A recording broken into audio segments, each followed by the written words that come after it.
Hello and welcome to the Black Soldier Fly Leaders Podcast. I'm your host, David Taverner, and in this series we dig beneath the surface to uncover what's really happening inside the Black Soldier Fly industry.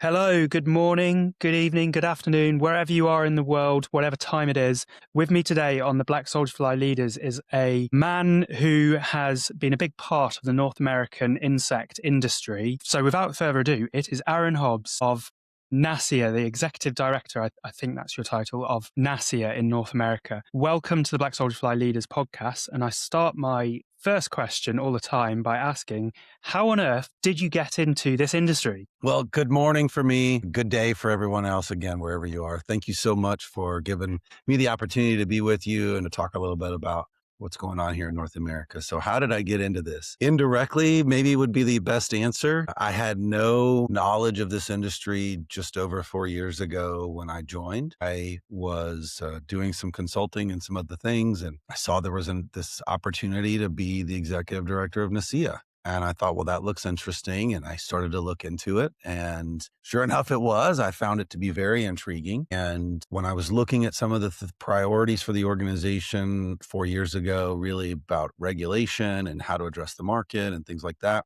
it aligned well with things that I'd done in my career previously. I've had the opportunity to run another association in agriculture. So I was like, I think I know the basics of the role. And this is really unique. I've never seen anything like this before. I've never heard about it. So we started having conversations, we being myself and the search committee of the NACIA board. Everybody was super enthusiastic. And the more I learned, the more interesting I thought it was. And I realized, I pretty well know the first couple of things that we need to do to help this industry establish its footing. And so over a couple of months, we talked about it and boom, here we are. Fantastic. So You joined NACIA 4 years ago.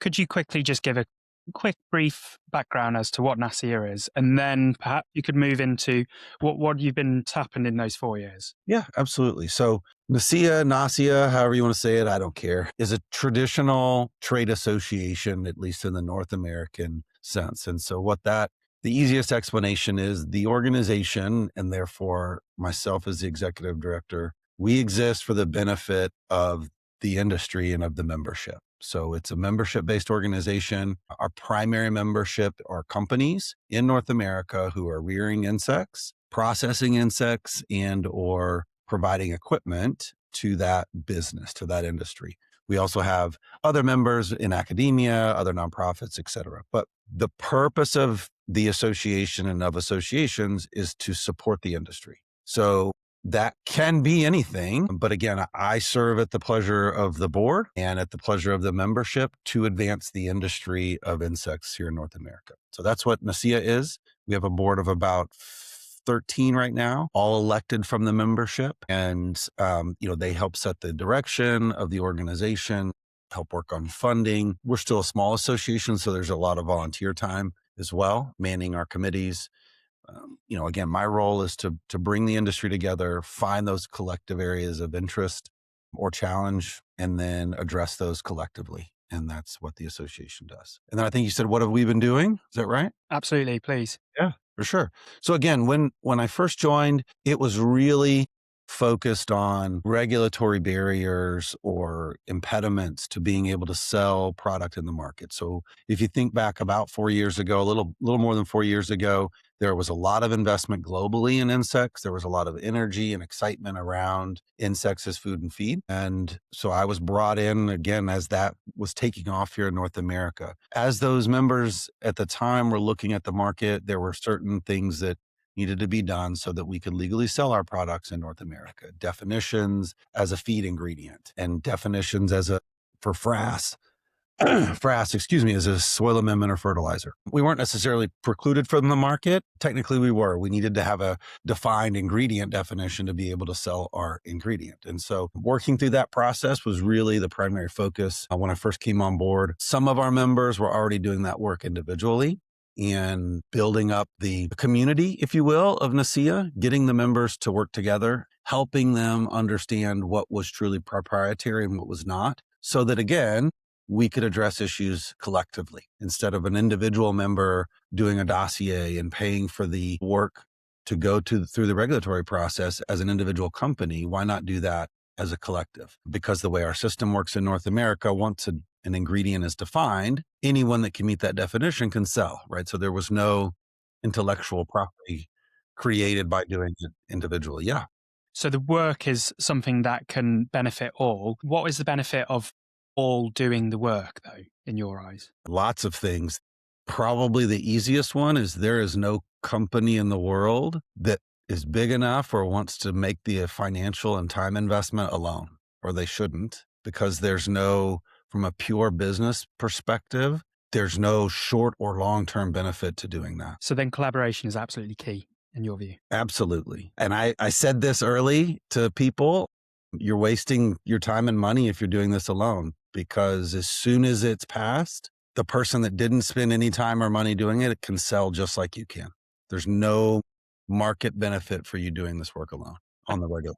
And so what was your findings when you were pitching this idea of collaboration? Because and we'll keep on the journey of the 4 years and what's happened at NACIA, but with a focus now on collaboration, because there is still, I see collaboration improving in the industry, but we still need more. And so I'd like to know from your experience, how can we take learnings from what you found 4 years ago and how it's developed to now? Sure. I don't think it's rocket science. Really, the major change was identifying an individual to be responsible for it, ultimately me, right? So bringing in an executive director for NACIA, bringing in someone whose full-time job is to look beyond the day-to-day of the business realities, to look beyond the, my day doesn't get interrupted with insects escaping or an air conditioner breaking or the dryer, not functioning.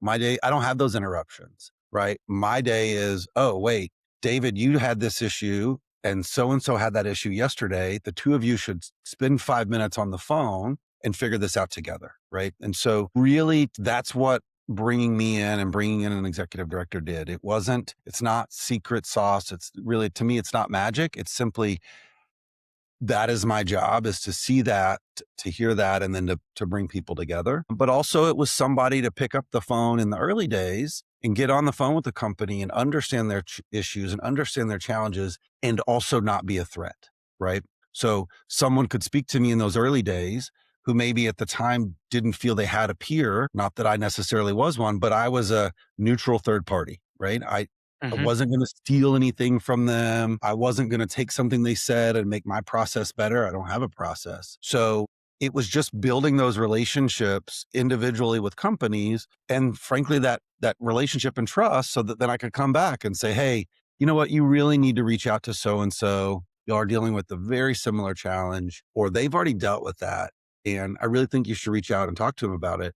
And really, it was just somebody else to say, y'all should do that. So there was that as sort of one-off, but also then I created the rhythm of the organization. So the board got together every 6 or 8 weeks, right? And again, not only was I creating those individual relationships, but we were creating that group familiarity so that then people would pick up the phone and call each other. That's really how we got there. And I think that's what it continues to be. A big part of what I do still is reaching out to the membership of NACIA. Hey, what's going on? What's up?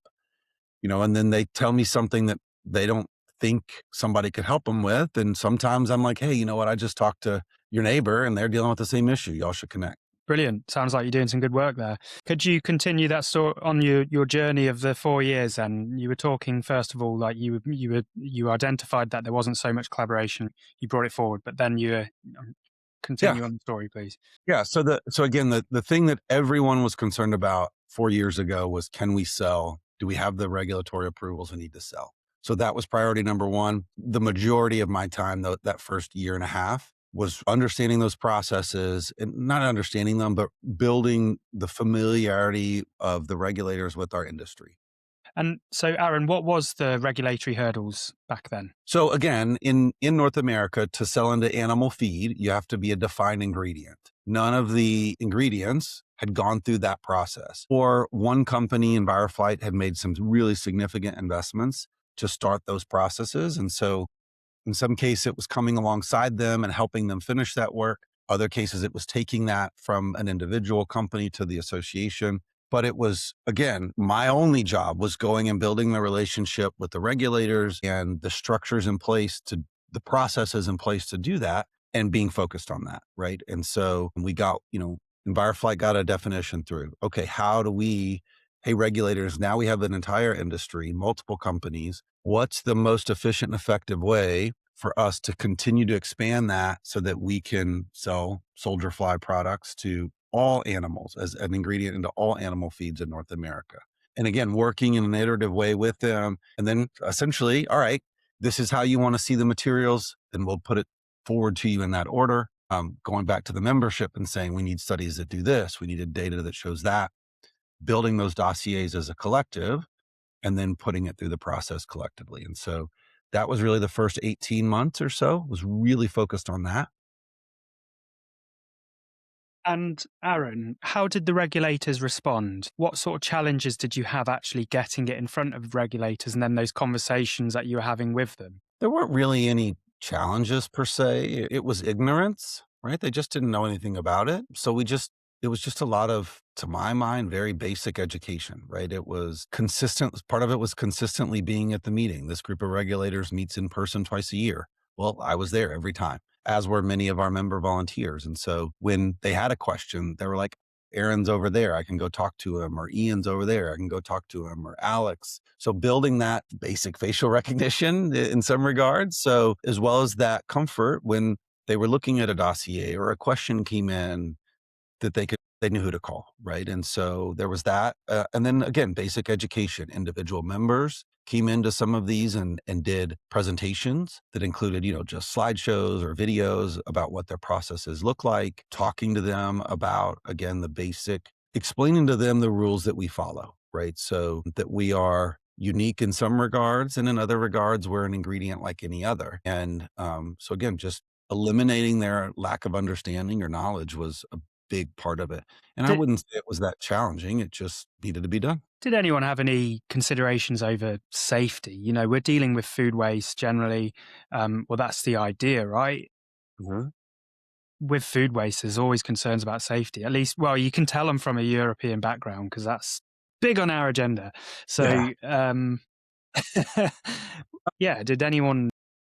Yeah, yes and no. And the reason I say yes and no is because the processes already existed to show safety, right? And we had to do that, right? So we had to go through and put a dossier together that addressed those questions that FDA, in particular, the Food and Drug Administration, would have. And it was really, from my perspective, it was more about process than, here are the questions we have. Here's the information we need to answer that. Put it together, give it to us, and we'll look. Of course, they had questions in the process, but at the end of the day, we did some other things that I think added comfort. Like we created a best practices guideline for North America. That guideline directly references the Food Safety Modernization Act in the US. It directly references the rules that anyone selling into food or feed have to follow. And what we were saying is you have to follow them too if you're making an insect ingredient, right? And so then when we were going through the process, it was telling our regulators, we follow the same rules as every other ingredient that you review. We've invited regulators to our facilities so they can see that. Part of our facilities have to be registered with FDA, just like any other ingredient. So again, part of it was simply just normalization. Yeah, we're saying insects, but when it gets to you, it's an ingredient like any other ingredient, and just creating that familiarity, proving it at times with data and resources, but also building familiarity by using the same rules as everyone else. But then when we're talking about the same rules as everyone else, I hate to say it, but we're a bit different because it's the circularity, isn't it? Is the interesting part, and with circularity, to bring it back to safety again, it's slightly different because of the different pathogen risk or the antibiotic resistance risk, heavy metal accumulation, and all of that kind of stuff, and how that picks up in our industry, right? Yeah. So I'm not a scientist, number one. Sure. Yeah.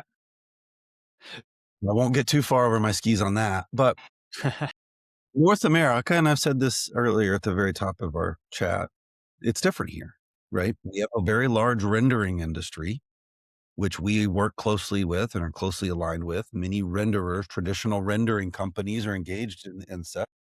Again, the rules exist for rendering material to be put back into the food chain or the feed chain in North America. Yeah.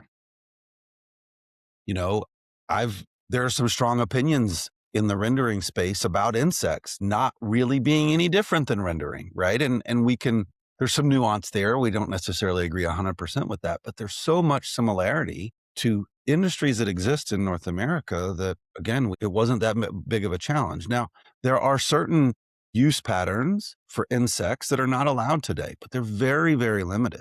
And the only reason that they're not allowed is because we haven't gone through the full process of proving safety, right? So as we were Okay, going so through there is a science-led approach still. Yeah. absolutely. And again, we had to provide safety data. We had to provide Okay, sure. to FDA originally that this was safe for the intended use or the intended animal, and there are we can use certain, soldier flies fed one material can be used one place and soldier flies fed another material can be used somewhere else. Right. And so there are rules there. But again, ultimately, I foresee that they'll be able to be used. We'll be able to take advantage of what they can do across the board.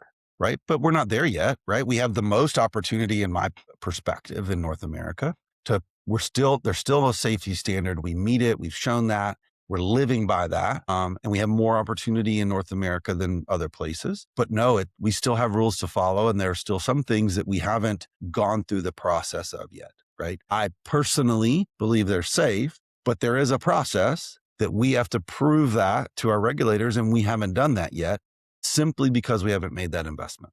Does that make sense? Yeah, it does. Yeah, fully. So moving on with regulations, what are those regulations that you want to work on with a science-led approach going forward? Yeah. So easiest way to think about it is we've got this lane, we want to make it wider, right? So, we're looking at expanded use patterns for the soldier fly meal oil in all animal uses, right? Ultimately, that's the ultimate goal, right? Is that it can be used as an ingredient for everything. An easy example today, we have not gone through the process of having it approved to feed to cattle, right? As one example, for a variety of business reasons, that's been something we're going to get to later. We focused on pets and fish and poultry and swine. And we have those uses. But again, continuing to make sure we open the aperture so that we can use meal, larva, oil separated together, et cetera, right? So it's just continuing to go through that process and working with the regulators there to do that. And then beyond the soldier fly, it's Frass. And just quickly, after that sort of first 18 months of work on animal feed and food ingredients, it's really been a focus on Frass. And same sort of thing. We can sell Frass in North America, but how do we open the aperture to address more markets? So one of the first things we did on the Frass side was work with one of the organic listing organizations that is sort of the gold standard in North America for an organic listing, so that we could have Frass listed as certified organic with them. That would open up the organic market to Frass in North America. So we worked through that process with them, continuing to do that now and just better clarifying with our state regulators in particular what Frass is, how it can be registered, the claims that we can make on a bag of Frass related to what it does in the soil and for plant health, right? So those are all the things that we're looking at. And then really on the food and feed side, again, it's just continuing to expand those use patterns so that we can, again, when we have the volume and the demand exists to sell into cattle feed as an example, that we're able to do that. The last thing on that is long term, it's being able to take full advantage of what the soldier fly can eat and process from a feedstock perspective. Right? We have a lot of opportunity here, but we know that they can do more. And we have some information that says they can do it safely, but that burden of proof for the regulator is higher, and continuing to invest in that research and science so that ultimately, if the soldier fly can process it, we can do it. But Yeah, I that's mean, biologically, they can process almost everything as long as it's not too heavy in fiber, right? But then from a regulatory standpoint, that's where it becomes a bit more limited as to what feedstocks you can use. It's quite interesting how you've are focusing on the product output from the system rather than the input and what can go in. So again, just quickly define to me in North America, or at least in the USA, what are the substrates that you can use now, or perhaps if it's easier, what can you not use right now where potentially you want to look at in the future? So post-consumer food waste, if you feed your soldier flies post-consumer food waste, the market for your soldier flies and frass is more limited. Frass, frassers, let's just say for simplicity, this is not 100%, but you can still sell your frass pretty much as you wish. You have a more limited opportunity to use your soldier flies if you're feeding post-consumer food waste. Mm-hmm. And so most people that are doing post-consumer are smaller players that their primary revenue stream is not the larvae. It's either the frass or the feedstock offtake, or taking the feedstock initially. As a gate fee coming in.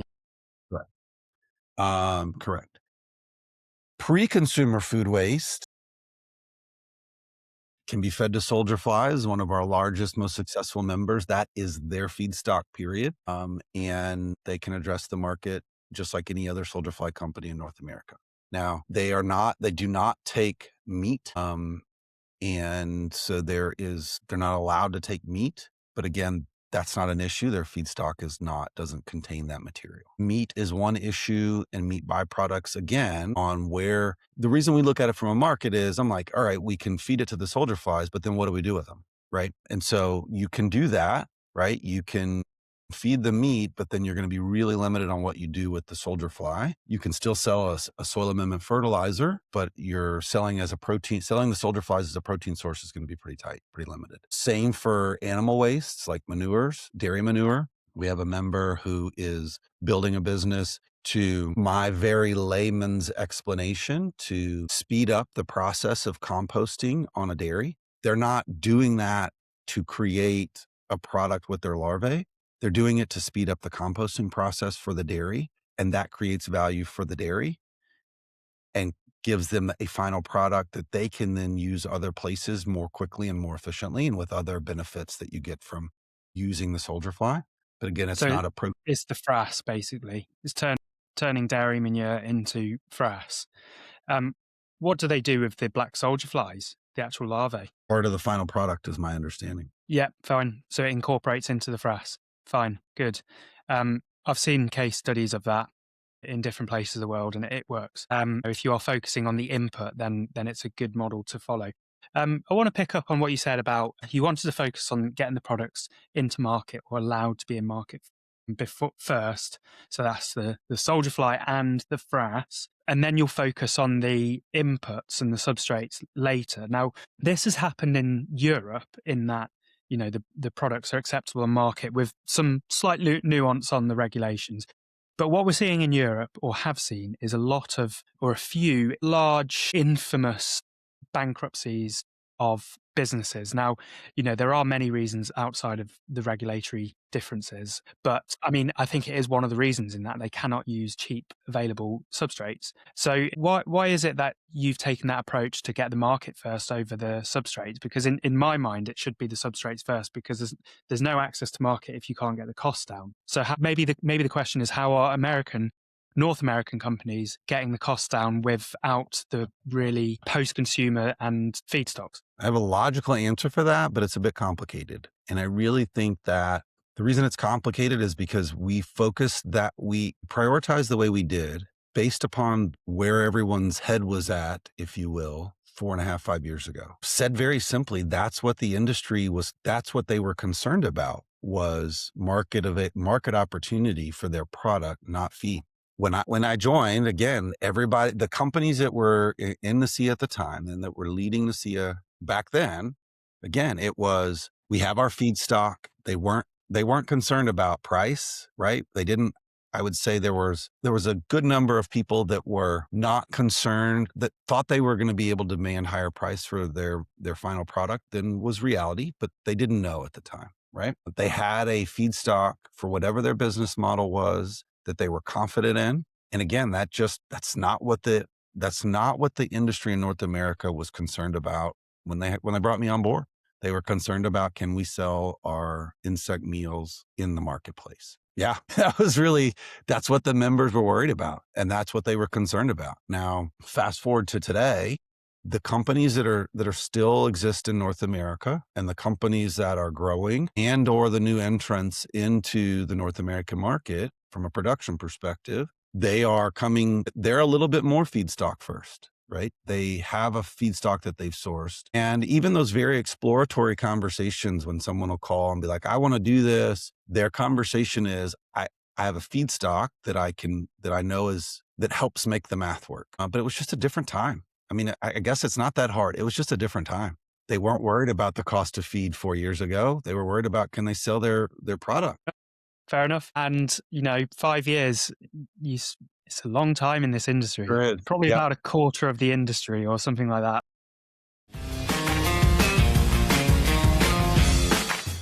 So going back to NACIA membership, let's say I'm a black soldier fly producer in North America and I'm speaking to you about NACIA. What are the benefits of me actually joining? And, I assume it requires a fee, as many industry bodies do.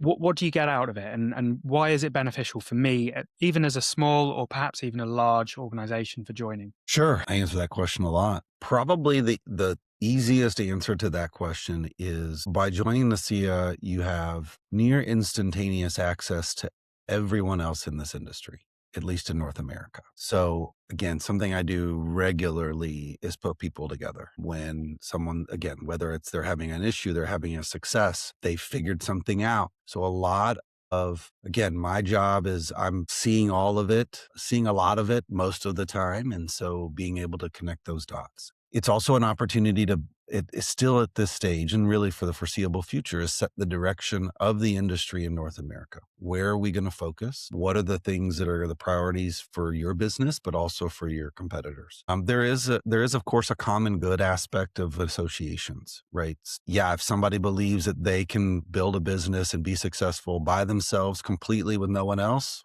good luck. Then maybe the association's not for you. But it is the opportunity to come together, to share resources, to share information, frankly, to share costs on certain regulatory things, to be able to amplify the size and reach of your organization.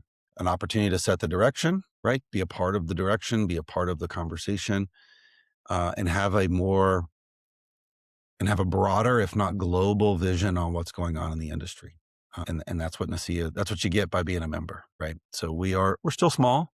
So, but if you would like to, as a member of NACIA, you can interact with every other member in the organization very simply and very easily. And so in my view, as a producer myself, it's, soft benefits, which is what I would define those as being, which are subjective in their nature as to how beneficial they are. Do you offer, or have you had experiences in your history of executive director of offering more of those kind of hard benefits, whether it's buying power together, whether it's providing services for the industry, so marketplaces, things like that, things that can make tangible differences to producers? So I've explored that both within the NACIA and previously. It is pretty complicated from a legal perspective. We've had very serious conversations within the NACIA about just that thing. And the need hasn't presented itself at this point. And so for NACIA, it has been discussed. It is discussed with some regularity. We do have to be careful, right? There's rules and regulations around what we can and can't do, antitrust, et cetera, for associations. But the short answer is we have looked at that and discussed what would be valuable to the membership. Today, given the size of our industry in North America, there hasn't been a need to do that, to formally do that. Right. It's simply been, hey, I think the two of you need to have a business conversation that I cannot and should not be a part of, but you two need to talk. Right. And making that connection we've explored it. There hasn't been the economics didn't make sense to formalize a cooperative, as an example, in North America. So economically, it hasn't made sense yet, and the members weren't ready to do that or didn't feel the need. Not saying there won't be a need for it or an opportunity in the future. Today, I don't think North American membership justifies it, or the North American market justifies it. Yeah, okay. It goes back to the collaboration, because those are two very collaborative concepts, and simply having NACIA around would oil the joints in this process and encourage a future cooperative, if it's required at the time, to happen. And I suppose without you, Aaron, and without NACIA, then perhaps it won't happen, or it will take longer, or it won't work as well. So maybe one for the future. Yeah, I mean, there's certainly, I could see the cooperative model working in this industry. Absolutely. And again, we've explored it. We've explored it pretty in depth and just decided we were too immature still for that. But it's on the table when the time is right. Yeah, I could see cooperative models working. The only issue with that is that you need a hell of a lot of production to make a cooperative model work. So in all other conventional agricultural sectors, cooperatives work because the producers are all there. They just need a voice, someone to market it, or someone to buy the inputs collectively, because you've got producers everywhere. But the problem with insects, we don't have the producers. So why would you have a central cooperative function doing it when you don't have the production? Because it just doesn't make sense then. Yeah. Where I think it could develop as the next step is something like a franchise, which we are seeing variations of around the world, in terms of you have a model, it's a plug and play to an extent, and a central office kind of runs it. But it's then you need to get the right model when it's a franchise, of how much does the franchisee get and how much does the franchisor get, or whoever. And the temptation is to be greedy. So you can't be too greedy in this case, because the margins are thin, and you've got to encourage growth, and also you've got to encourage research and development, trial and error, and all of these kinds of things where there is risk attached. So it's a slow process, and perhaps that's a learning that we need to take from some of those businesses that have taken a huge amount of capital to create an instant win for their business and scale rapidly. It's not like that in this industry. We need to watch it carefully and sensibly grow, I think. That's my piece anyway. I want to move on to the North American industry, because as the leader of the industry association over there, what's it looking like now? And perhaps what's that journey over the last 4 years in terms of not necessarily NACIA, but the industry players, the dynamics, how it's growing? Sure. So one thing just to start on that story is, NACIA does more than just black soldier fly, right? So our members do crickets, mealworms, and the soldier fly. So just I did notice your phone went off halfway, and it's got a cricket's ringtone. So you're living and breathing the brand. Oh yeah. Yeah. So that's right. So anyway, we represent the 3 primary insects in North America.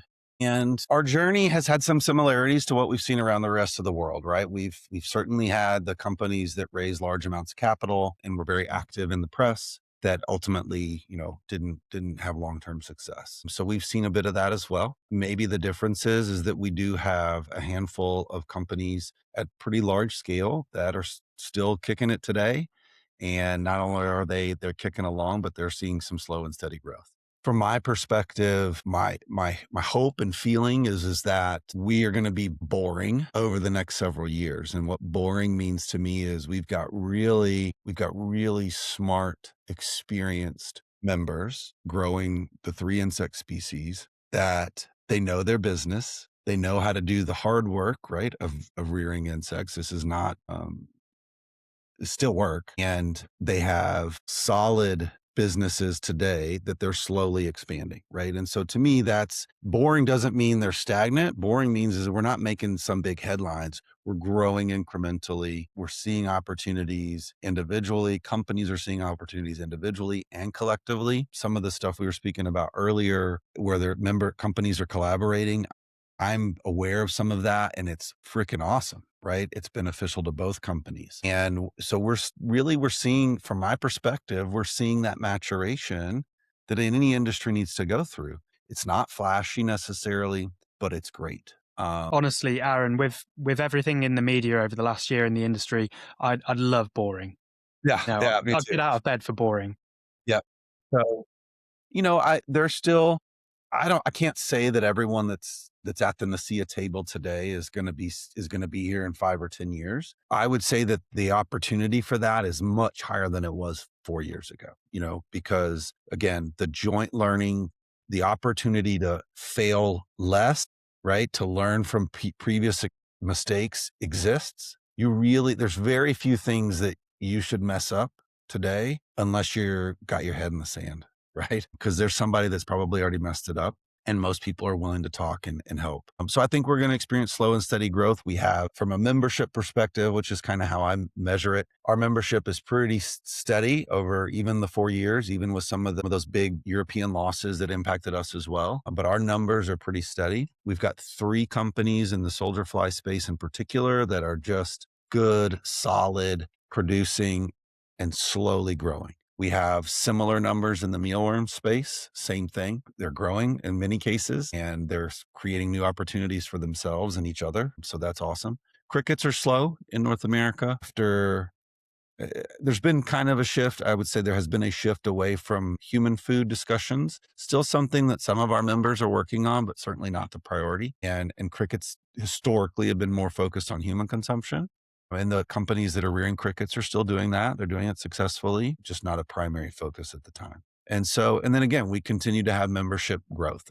The majority of new members are focused on the black soldier fly. Almost every conversation I have, they have a feedstock when we get on the phone. And the ones that are actually building a facility or doing something at a container level, whatever, they're actually producing. Again, they've come to the table with the feedstock. They're not looking for one. Yeah. And again, they're coming into this eyes wide open. There's an eagerness to collaborate literally from day one. I've got a company that's going to turn their equipment on this quarter. Maybe it might bleed into Q2, but we'll say by Q2, end of Q2, the lights will be on and the machines will be running. They have collaborated more up to this time than anyone else in the industry, right? They have not been shy about, Aaron, can you introduce me to this person? Or we want to talk to that person, and learning and asking good questions. So their opportunity to minimize hiccups is really high. So I'm excited about that. And I think we continue to look for more opportunities with Frass. Everybody's got Frass, and there's, I hope there's a little more price elasticity for that material than we've been able to realize so far, given what it does in the soil, given how it affects plants. So we have created the Frass Institute, which is a program of the NACIA Foundation. As executive director, I'm the executive director of NACIA, which is a traditional trade association, and also the executive director of the NACIA Foundation, which is a charitable education organization. Similar things, but not the same things, right? One's more policy, one's more education outreach. Under the foundation, we've created the Frass Institute, which is easiest way to think of it. It is hopefully the global home for all things Frass. And we're building a research library there. We currently have one research library right now that's got 115 different Frass related research papers in it. And given the tools that exist today, we're able to point an AI tool at it and ask questions specifically of the research, right? So the answers only come from what's in the material that we fed it, which are peer-reviewed, publications about Frass. So it's a really neat tool for understanding what it says, what the data says about our material, and being able to talk about that. So yeah, that sounds great. So you can get your Frass product and say, right, I've got these gardeners over here who are really worried about insects eating all of their plants. And in your AI tool, ask it, what claims can I make on my Frass packaging to appease these gardeners? And hopefully it could, use a lawyer, Yeah. but you're a good place. Yeah, you're absolutely right. We're working on a project right now. We have a small committee of members. Again, that's how we get our business done. We're looking at 600 publications about Frass. And then we're looking through it with human eyes first, and then we're going to use our AI tools to help us. But we're trying to answer specific questions for regulators about claims that we can make. Yeah. So we say, all right, tool, here's 100 publications. What does the data say about this claim? Right. And can we do that by hand? Absolutely. Can we do it in like 6 minutes? No. That's what the tool gives us, right? So we've already gone into certain conversations and said, okay, we get a question from a regulator that would historically have taken us weeks to answer as we reviewed all of the publications. We can answer it in minutes, right? And just say, well, these publications have these references and this is what it says. Here's the reference, here's the publication, et cetera, boom. And we can do it damn near instantly. It's awesome. In terms of markets for the larvae in the North America, what are you seeing where most people are selling into at the moment? Still a lot of sales in backyard chicken, right? So hobby chicken, people that have a flock of 2 to 20, right? Or larger. There's still quite a bit of sales into that really for everyone. And that's generally very local or regional. That doesn't include, but then there's also some sales into the wild bird market. There's a store, there's a franchise here in the US, Wild Birds Unlimited, and they have mealworms in particular and starting to have dried soldier fly larvae in there for people to put out for their backyard birds. So those are small, but just about everybody services that. Otherwise, from a meal and oil perspective, it's pet food in particular, where people are having opportunities. And then again, on a local or regional basis, to the individual producers, they're selling into swine, pigs, as well as other poultry uses. That's the primary in North America. We are starting to have some sales into aquaculture in North America, but it's different than the EU. We don't have the large, like, aquaculture operations here that y'all do over there. Mm-hmm. So, but we do have some aquaculture, and we are servicing those markets too. Yeah, we've got a lot more sea around us in Europe. A small landmass, more sea, and we love to fight over our fishing. But yes, big aquaculture industry. Yes. And then looking at the different models that you're seeing emerge, well, you've already spoken about a couple that you find are emerging, and you've also spoken about NACIA having more collaboration now than when you started 4 years ago, and more people, more experienced businesses teaching the lesser experienced businesses. And so these models that you've said are emerging might be a bit more feedstock orientated. So looking at perhaps the more regulatory burdened feedstocks and selling just frass. Do you feel like that's an emerging model that people or businesses are moving into based on perhaps learnings that they've had in the industry in North America through NACIA or not through NACIA? Honest answer is no. I wouldn't say it. I wouldn't characterize it the way you did. I would characterize it as people have what they consider a waste stream. They learn that they already have for whatever reason. They learn that insects are a potential way to process that waste, and then they become engaged in the industry, right? Not that they're like, "Ooh, I want to get into insects," right? Does that make sense? Like, I'm having lunch with a guy in an hour who was doing organics collection for the county next to mine. And he had that business already. And then he said, well, what can I do better with these organics I'm collecting versus just take them to the county compost? So he's like, well, I could put soldier flies on them and see what happens. So he's doing that. And now he's growing his soldier fly business because he already had that business, right? But he came to soldier flies after the waste stream.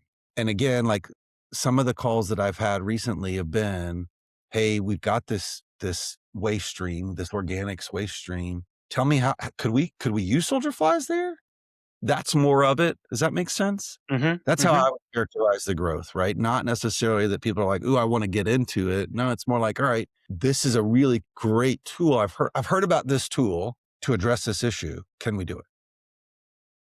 Yes. That's really how I'd characterize the growth lately. Okay. Aaron, before we close, you've got some brilliant experience before NACIA working in, policy and agriculture and similar industries. You've made a lot of changes in your 4 years at NACIA, and it's extremely commendable. What tips could you give to different industry bodies around the world, wherever they are, to engage regulators better, to change policy or influence policy, or engage the industry? What do you think are the key pillars of success? Again, I don't consider myself a genius or a magician or anything. I would. You're a Black Soldier Fly leader now. You're on the podcast. That's it. That's it. I'm official now. You're right. You're right. Thank you for the promotion.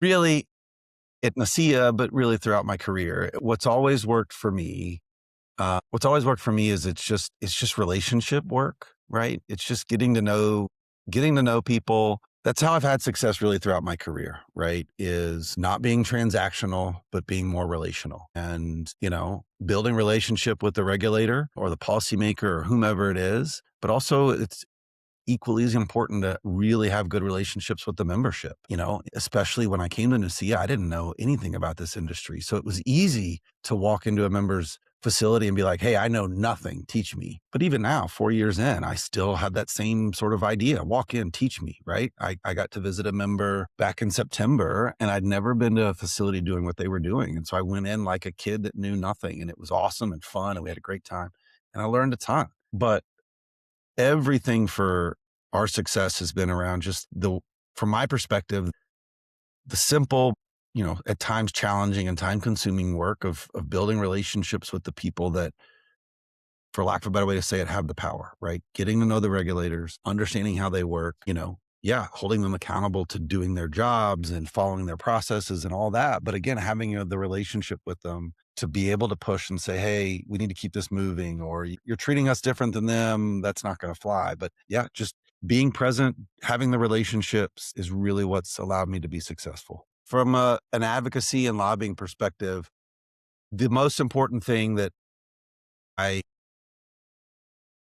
tell our members today, I actually hosted a webinar on this, and really has been important throughout my career, is reminding you that really the best lobbyist is always going to be you as an individual. And it's about relationships. So I've always had success focusing on relationships, getting to know the policymakers, the regulators, whatever, but also getting to know the members. But you should never underestimate how influential you are individually. So the easiest way to think about this is, when I go here in the US, if I'm going to a state where I have some kind of a policy issue, and if I have a member of NACIA that's active in that state, we're going to go together, right? And I'm going to train and educate them on how to engage with their policymaker, because the policymaker cares more about the person that lives and votes and is active in their location than they do me. There's an old joke in DC, I'm here from Washington and I'm here to help. It's not funny. Nobody likes it, but it's really important. So we actually did an advocacy 101, or I did an advocacy 101 a year ago, or maybe 2 years ago, for our members. And it was really on this point of, you as a producer should know the closest elected official to you, right? So I know all over the world it's going to be different, but here, and I'm just outside of the Washington, D.C. area, right? So for me personally, it would be the local county government. That's the closest local government to me. If I was rearing soldier flies, which I'm not here at my home, having them know who I am, having them visit my facility, being able to engage with them about what I'm doing, what the benefits are, et cetera. Job number one. Everyone in this industry, I would even argue this could be to my own detriment. Before you join an association, you should get to know the elected official closest to you. The gentleman I'm having lunch with in a little bit has done that really, really well. He knows the elected officials almost all the way to the state level, probably to the state level, for where he operates. He's had them at his facility. He's done tours with them. I've had the opportunity to join some of those. That is, to me, number one, right? Associations are great, whether it's IPIF, whether it's NACIA, whether it's AFIA, whether it's the folks in Australia. We have an important role, but your role of getting to know your local elected officials will move that further than anyone. And just to draw on that from my Please. own experience, I've spoken to my local politician and she was ignorant to the opportunity, but because this is genuinely a very exciting industry where it makes sense to people. Absolutely. There's lots of industries out there, extremely technical scientific industries, that when you dig into it over a number of days, then you might get it. But it takes a while. People just get this, and it's exciting. So the politicians will listen to you if they're got a bit of common sense. So perhaps. Then and then one other thing that we often miss, and it's something that I learned was fortunate to learn early in my career, if you're engaged with your local politician, the person you spoke with, David, maybe the person it's the House of Commons, right? Maybe you can't get in touch with them. They won't take your phone call. You don't know how, whatever. You can't get in touch with that person. I found often that local politician, if they are interested and they reach out, they're going to get often a response faster than you are, right? So here in the US, in the context that I know, in a previous role, we worked with a company that had a great relationship with the county council and the mayor. Terrible relationship with their state elected officials. They wouldn't take their phone calls. They just didn't treat them very well. Well, I suggested they have the mayor call, right? And the mayor call and they get on the phone immediately, right? And so that short-circuited that relationship in a way that I couldn't do for them and that they couldn't do for themselves. And so, building that relationship locally often can open doors, higher up the political ladder, if you will. And I mean, let's be honest, oftentimes people that run for office at the local level then run for office at a bigger and then bigger and bigger. And if you've built a relationship with them at the beginning, you have a better chance of maintaining that relationship as they continue to grow. That would be, tip number one. You have to be engaged where you live. That's as important as being engaged in your association, but being a member of NACIA, IPIF, whatever. Brilliant. Aaron, thank you very much for joining My me pleasure. on this episode of Black Soldier Fly Leaders. My pleasure. Thanks for having me so much. I'm happy to be one of your leaders now in the Black Soldier Fly Leaders podcast realm. So thanks for having me. A pleasure. Thank you everyone for listening. It's been a really, really fascinating industry. I hope that, if you are interested in lobbying your politicians wherever you are in the world, then I hope there's lots of learnings from this episode. And also, if you're kind of thinking about how do we collaborate better as an industry, then again, lots of learnings to take from this. Aaron, how do we reach you if anyone wants to get in touch? Yeah, thanks. So NACIA is located at nacia.org, www.nacia.org, NACIA. The Frass Institute is the frassinstitute.org. We're active. Both of those have landing pages on LinkedIn. And then me personally, is pretty easy. It's my name, Aaron, Hobbs at nacia.org. Brilliant. Well, thank you very much for listening, and have a good morning, a good afternoon, or a good evening, wherever you are in the world. Thanks very much.